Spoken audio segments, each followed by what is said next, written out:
I just had to let you know you're.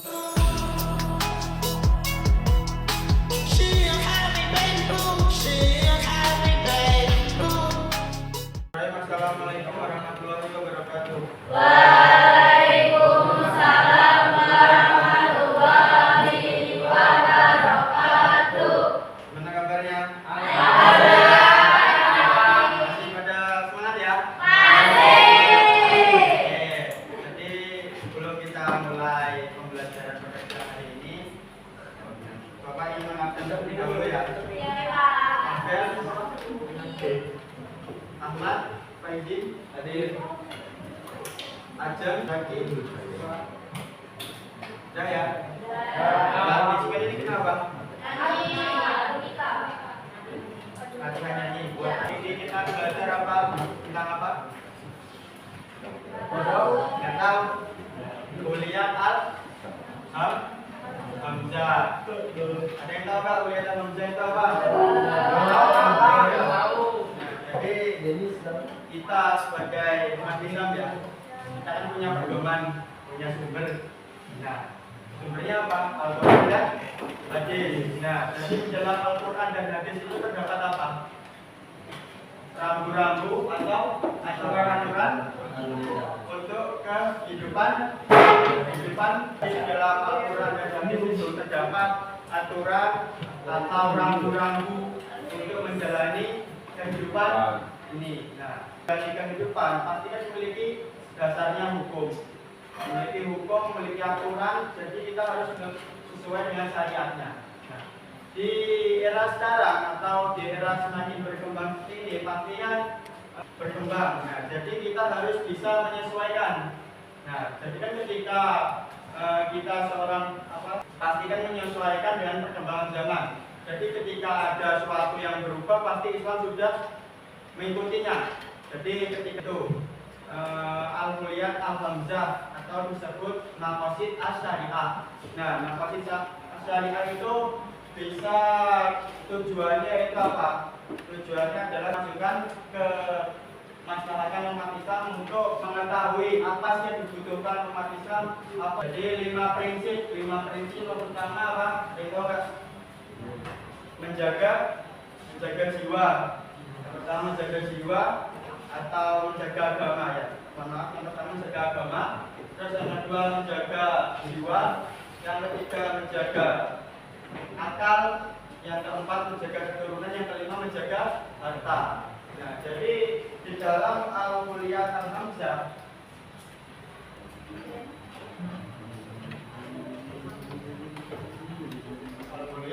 Nah, jadi untuk kali ini kita membahas 2 materi saja ya. 2 materi saja. Yang pertama menjaga agama atau bid'ah-din.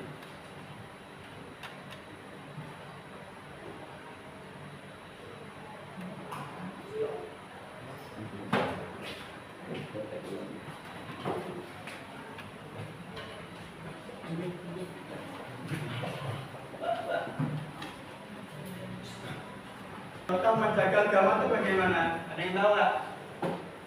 Contoh menjaga agama kalian dengan melaksanakan apa? Ya, terus melakukan apa aja?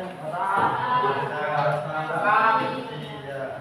Jadi menjaga agama.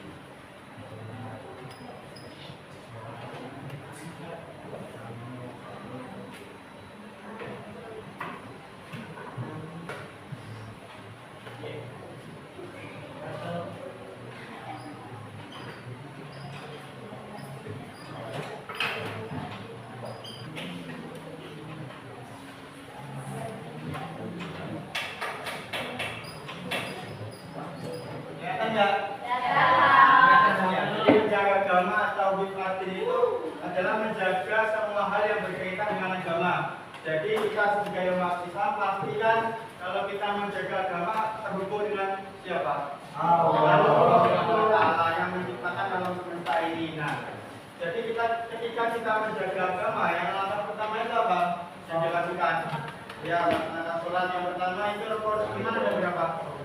Islam ada berapa?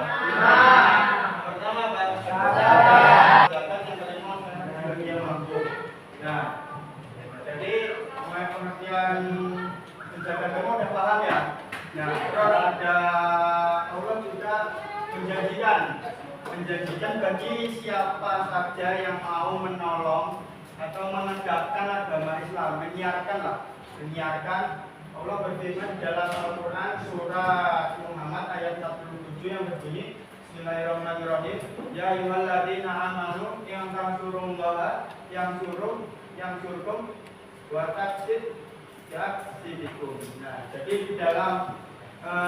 di dalam surat tersebut yang artinya wahai orang-orang yang beriman, jika kamu menolong agamaku, niscaya dia akan menolongmu dan meneguhkan kedudukanmu. Nah, contohnya di era ini kakak juga termasuk berdakwah bukan? Lisan, bil kitabah sama metode bil hal. Nah, jadi metodenya menggunakan lisan, terus menggunakan terus menjaga agama. Jadi kita harus bisa menolong sama umat muslim. Jadi Allah saja sudah menjadikan barang derajatnya, diangkat kedudukannya. Jadi tidak usah khawatir kalau kakak pernah ngomong. Jadi kalau dulu itu kakak ngaji itu nggak usah mikir kedepannya menjadi apa, ngaji bakal jadi apa-apa. Nah, aku dari situ juga mengerti juga karena dari mengaji itu banyak pengalaman seorang guru, pengalaman seorang asatidz atau seorang guru memiliki pengalaman mengenai membaca Al-Quran, mengenai sudah diterangkan semua seperti itu. Nah, terus kita sebagai umat Islam harus fisabilillah ya, menegakkan agama kita apapun. Jadi ketika kita sebagai umat Islam harus berani menegakkan agama kita. Ketika ada menyimpang mengenai ya kayak organisasi banyak di Indonesia ada 73 ya. Nah, yang termasuk kita ini Ahlus Sunnah wal Jamaah. Ahlus Sunnah wal Jamaah itu ya NU Muhammadiyah yang akan menjadi golongan Nabi Muhammad SAW. Nah, terus udah ya mengenai fisabilillah tadi, terus kita disimpulkan saja.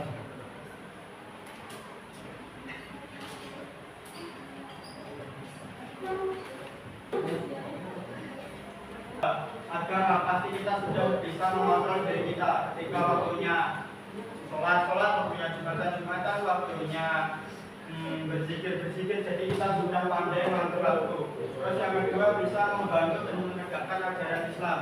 Nah, jadi maksud dari menegakkan ajaran Islam itu kita bisa berdakwah ya, bisa berdakwah dengan tadi secara lisan dengan teman kalian, secara lisan yang saudara kalian, atau secara kitabah mengajarkan adik kalian, itu juga termasuk berdakwah. Terus yang terakhir sosial. Nah, ketika bertemu orang baru atau semakin tahu tentang agama orang lain ya, sedikit-sedikit gak apa-apa dijadikan dengan contoh buat kita. Komite, bayar baju. Ya, karena dulu juga pernah, tapi ya sekarang sudah nggak pernah ya. Itu. Jadi kita harus bisa pandai-pandai memberitahu informasi kepada orang tua yang baik, jangan mengakali lah, jangan diolah justru itu salah ya, nggak boleh ya.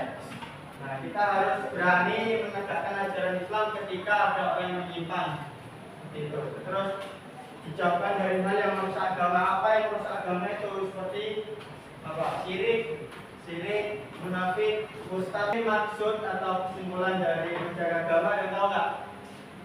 Maksudnya apa menjaga agama itu?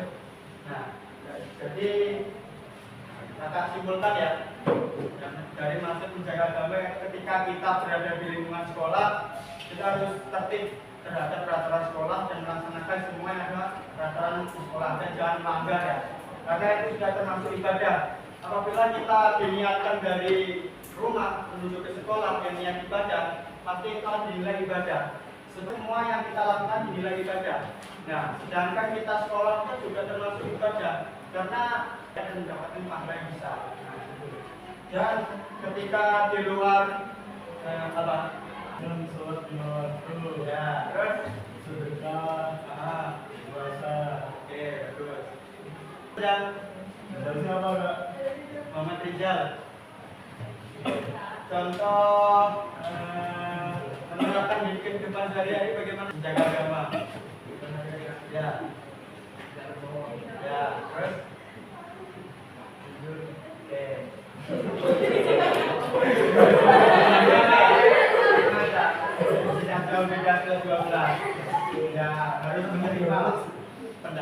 orang lain. Terus lanjut ya, makanan yang baik dan halal. Jadi kita harus beri nutrisi juga pada diri kita, minum yang cukup, istirahat yang cukup, berolahraga, serta memberikan jasmani dan rohani semakin sehat. Nah, terus kalau perlindungan dari luar itu bagaimana ya? Kita harus bersosialisasi baru untuk diri kita supaya karena kalau mempelajari itu nggak ada habisnya. Mempelajari ilmu itu tidak ada habisnya, jadi semuanya boleh dipelajari. Karena kan tidak tahu depannya kita menjadi apa. Kalau contohnya mencegah jiwa orang lain, seperti bersedekah ke orang yang membutuhkan. Melindungi jiwa orang lain itu contohnya seperti itu yang paling mudah. Kita memberikan bantuan sosial ya seperti di mana yang lebih viral sekarang? Aceh, ya Aceh.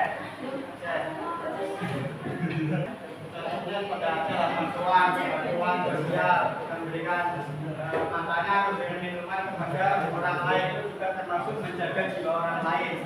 Nah terus ada juga menjaga atau melukai orang lain. Nah itu juga termasuk dari menjaga jiwa. Karena kalau kita sudah pandai menjaga diri sendiri, dipastikan kita juga pandai menjaga jiwa orang lain. Dengan cara apa ya? Jangan melukai dia, jangan memusuhi dia. Jadi menjaga jiwa, dijaga jiwanya.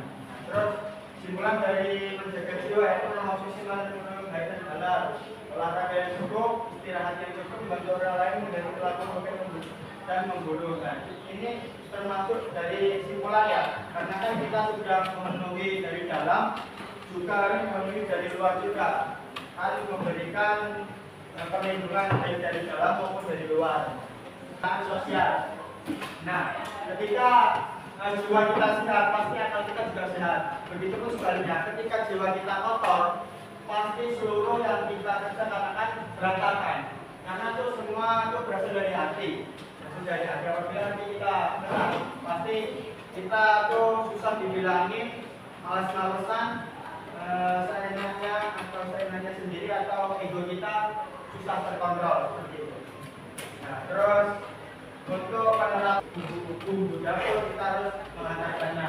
Nah, terus ketika ada orang yang membutuhkan di jalan mengenai misal kita berangkat sekolah nih, ada orang mogok ya kita bantu dari membantu atau menjaga jiwa orang lain. Karena kalau kita sudah bisa membantu orang lain, pasti kembali lagi ke investasi untuk diri kita sendiri. Pasti dari manapun kita akan dibantu juga, entah dari saudara, entah dari orang yang tidak dikenal, seperti itu. Jadi semua yang kita lakukan itu pasti kembali lagi ke diri kita. Misal kita ada cobaan yang mungkin itu dari perbuatan kita di masa lalu seperti berbuat dosa entah itu apa. Nah jadi diusahakan ya kita pandai lah ketika berbuat. Menjaga agama dan menjaga jiwa bisa diterapkan dalam kehidupan sehari-hari ya. Oke, jadi untuk tugas yang belum selesai bisa dikumpul besok ya. Besok dari ini tadi. Nah, jadi untuk minggu depan disertai penilaian mengenai materi kemarin ya. Karena itu masih dari kamaran merugikan dari saudara. Jadi kita pakai HP yang aplikasi polisi sekolah 4 tahun. Nanti akan berikan 10 soal atau 15 soal. Nah, terus setelah pembelajaran itu kita lanjut ke materi ini yang kita mudah. Oke, jadi tahu ya. Mungkin itu saja yang kurang lebih dari awal sampai akhir apabila banyak kesalahan. Mohon maaf bila terjadi. Wassalamualaikum warahmatullahi wabarakatuh.